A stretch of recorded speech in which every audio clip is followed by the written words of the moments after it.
Mate. So we had a lot of questions about their engine mounts, what they exactly look like.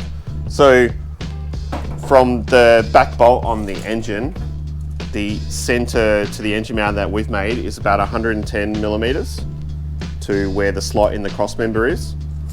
So I've made these engine mounts a bit three-dimensional so that they're a little bit stronger. There's a few more pieces in them. So they're not as simple, but they're definitely going to be very, very, very strong. Here's the original pieces that we made before with the saddle type mounts. So this is the left-hand side, which would be the passenger side on a metric vehicle. And yeah, I just got a through bolt going through. I'm just using old fasteners, anything I can get my hands on. I'll show you out in the sunlight.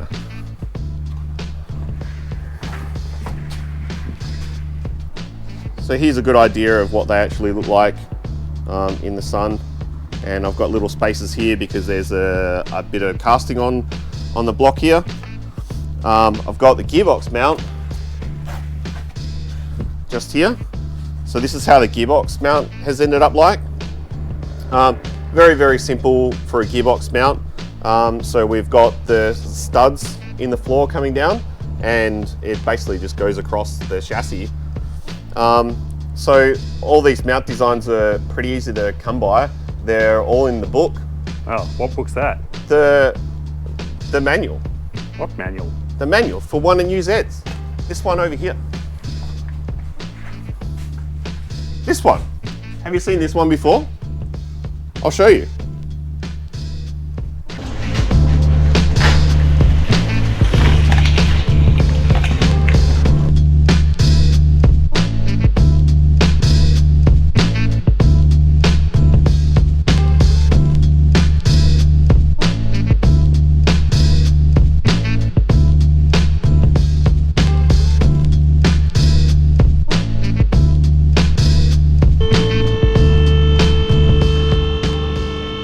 Alright, so now that the motor's actually in, we're going to start to look at the exhaust situation. So this is what we're dealing with here. You can see we've cut the header off, and we've actually flipped it around. So we've had some issues back there with the steering column, which is why the motor ended up where it needed to end up. And basically what we're going to do is we've got a bunch of bends and we're going to use some V-band clamps. And I'm going to look at putting V-band probably about here, and then from there going to get some 2-inch, and I'm just going to come off the header there, so we'll have a join probably about there, and then 90 degree, and then we're going to feed all the way across there, go up a bit, and then we're going to get a flexible piece and really go up about here somewhere, and then going over here inside there we're gonna come to about there, and I'm just gonna merge those two and we'll go down there, and then we're gonna end up with a V-band probably up around here somewhere. So it's probably just better to get into it and build the exhaust how it wants to be built. So here we go. MX5 normally comes with this big long power plant frame that runs from the factory diff to the factory gearbox, but we've had to take that out because obviously Nissan gearbox is better and doesn't need big old rubbish like that. So the plan is that to brace this, we're going to have to pull the diff casing down just to work out what steel we have to play with up here and bake either some wings off the original subframe or some sort of cross brace to hold the actual diff pumpkin up there. At the same time, once it's pulled down, we're going to clean up the casing and weld in some big gussets into this sort of arm arrangement they've got here. Because Mazda, in all of their wisdom, built this lovely aluminium diff casing and then cut these big freaking holes into it for no good reason. And as a result, most people who start putting power through these cars just smash the diff immediately. So plan is we'll pop the wheels off, pop the drive shafts out, take the diff out, measure up sort of what we've got to play with and how we can brace it to hold the diff in place, because it's also got to be in a certain angle to the gearbox so we don't have any tail shaft lash. And yeah, once we've got a plan of action in that regard, casing can be cleaned up, we'll weld the gussets in, and should be pretty right, and hopefully we don't break real expensive diffs that you can't buy anymore. It's the plan anyway.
How's it looking? So we're at here right now. I've just made the cross pipe. Our sump's going to come to about here, this level. Use my pliers as a good gauge. So the sump's going to probably come down to about there. So we're going to have heaps of room underneath the sump. So from here, what's going to happen is this needs to go in, and I'm going to get there by using this. So if we put this guy up inside here, I'm going to put a V-band just real close to that, and probably come up here and up over that. I think it needs a little bit trimmed off it, but probably have a V-band just probably around here, so this whole crossover pipe can be taken out for whatever reason we might want to take it out. We're not going to have any accessories on this side anyway. So we're free to do whatever we want over here. We've got our oil filter block on here and nothing's really in the way. This is not going to have air conditioning or anything like that. So yeah, we're pretty free to do what we want with it. So yeah, that'll be the next step, is to put the flex joint in there and then come down off it pretty much just like that. As long as we get clearance, it'll all be good.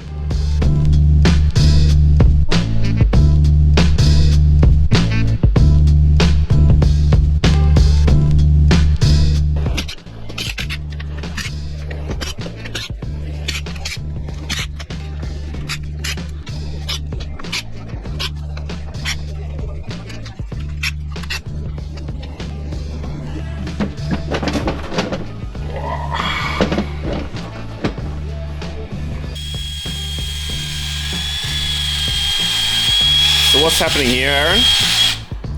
So one of the big failing points on these Mazda diffs is that, in all their wisdom when they engineered these things, Mazda thought they'd cut these big old holes out of the diff arms. What? As a result, you go and kick the clutch and then your diff arm shears off and you get a ring ring, hello Mr. Mazda, I've got to buy a new diff please. So what we're doing is we've cleaned all this up, we're going to pop the seals out and effectively weld big old gussets all the way along, just to try to prevent the arms shearing off for as much as we can. So I've actually got one of these here to show you. One of our other MX5 members in the States been working on his own project and made some of these up for us. Now, these are a 3mm aluminium plate that effectively are just going to weld into these sections here. And what this does is it creates a box section that should prevent it twisting and shearing at this point, or shearing anywhere else along the diff arms. We'll effectively make another plate that runs in the center here, and weld it the whole way around. We'll do the same thing on the other side to box the entire assembly out. And the theory is I should be able to drive it without immediately breaking it and costing myself thousands of dollars for another diff. I noticed you said immediately.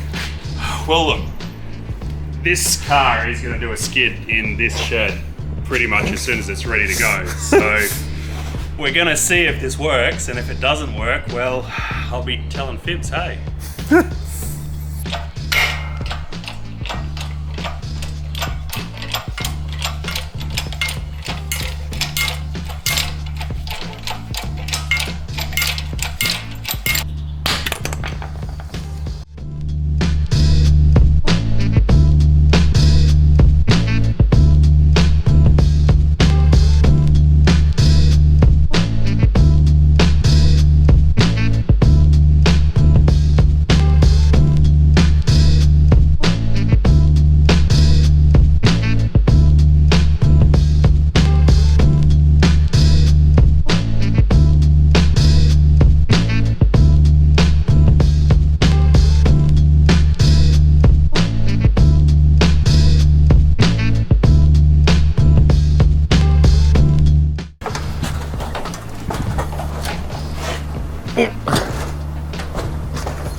Hey, check this out.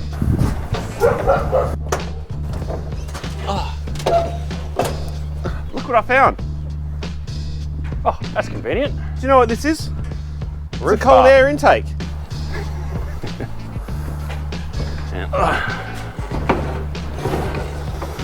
It's just cleverly disguised as a roll bar, but it's actually a cold air intake. It's pretty handy to have a brake light on your cold air intake. Yeah, well, that's for overheating. That's why it's red. Because you want to know if it's cold or hot. I know, it's got the bad name on it though. Dirty. Okay. Let's see if it fits.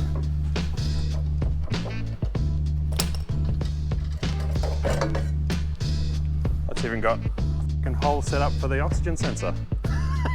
On your intake.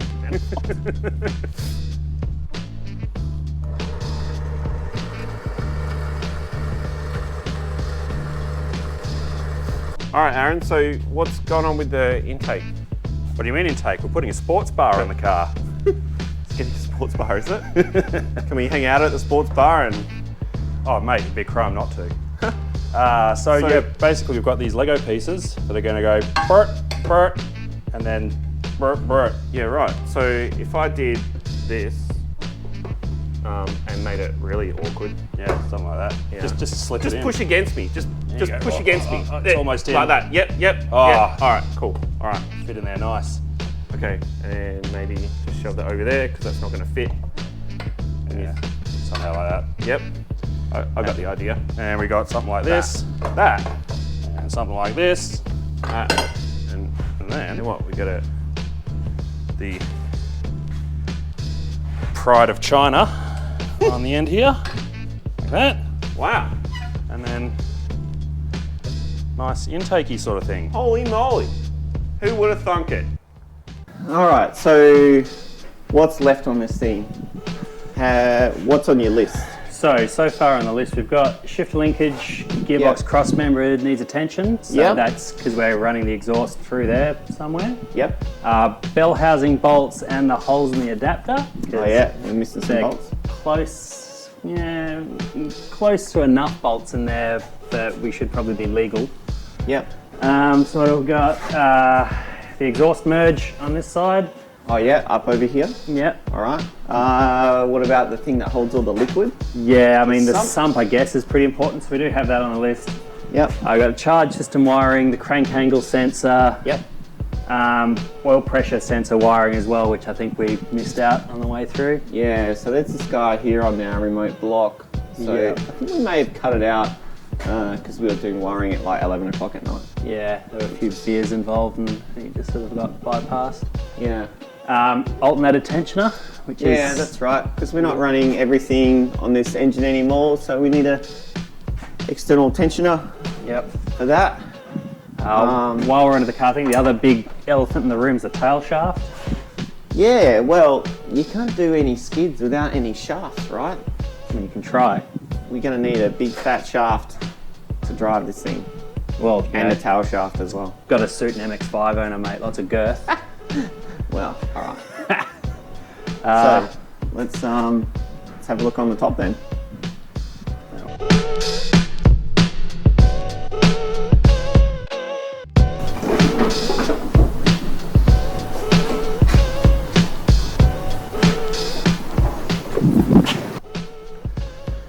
Cool. All right, boss, what's left here? So we've got a bunch of coil wiring. Yeah.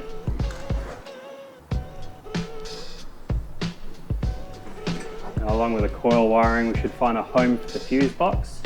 Fuse box, yep. So we just need a bracket for the fuse box. We're going to have to mount a header tank as well.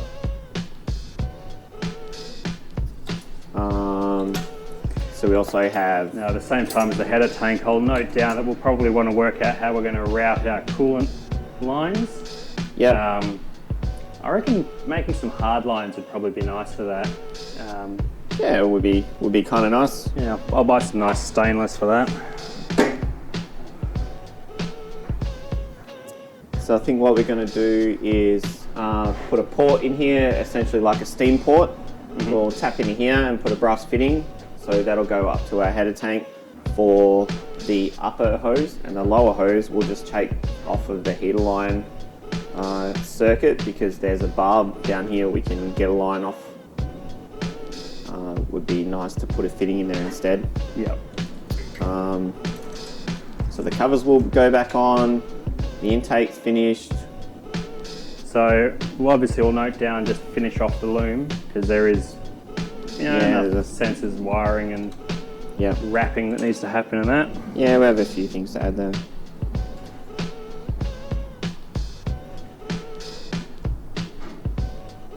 Now we need to fix that brake line on this side. Yep. So that's the driver's side. Is this one no good? No, it met an unfortunate end for some reason or another. Cool. There's a few miscellaneous hoses and stuff that we'll tackle when we are seeing the rest through. Yep. Now we might need to think about the clutch master as well. So currently it's got the MX5 clutch master in it. Yep. It's quite likely that that won't have the chooch to drive the one in the Nissan box. But that's sort of something that we should think about, but doesn't necessarily mean that it will be replaced. Yeah, consideration, hey? Yeah.